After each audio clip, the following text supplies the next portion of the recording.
Posible raw na muling itulak ng Moro National Liberation Front ang pagkakaroon ng isang independent Moro state kung hindi pa maayos ang gulo sa Mindanao. Lumapit na rin daw ang MNLF sa United Nations para humingi ng mga peacekeepers. Makibalita tayo kay Ian Cruz. Ian? Yes, makiabot nga sa 100 kataong pumunta sa compound ng bahay.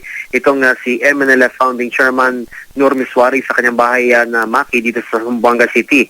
Ang layon daw nila ay magdasal lamang ngayong Ramadan at bumisita nga kay Miswari. Pinapasok din kami mga taga-media sa gitna ng pagtitipon at dito nga ay nagbabala itong si Miswari na babalik sila sa kanilang adhikay magkaroon ng Bangsamoro o Independent Moro State kapag hindi maayos ang kalagayan sa Mindanao. Nakababahala na raw kasi Maki na nagde-deploy raw ang gobyerno na napakaraming sundalo sa ilang parte ng Mindanao na tila indikasyon daw ng isang gera.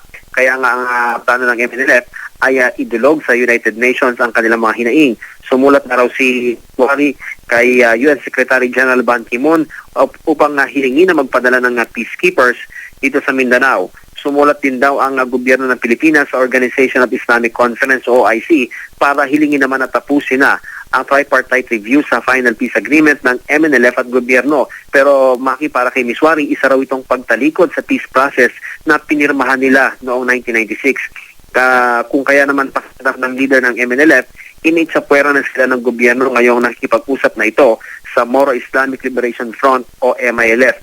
Ayaw naman nilang humantong sa armadong pakikibakang lahat, pero baka hindi raw ito maiwasan.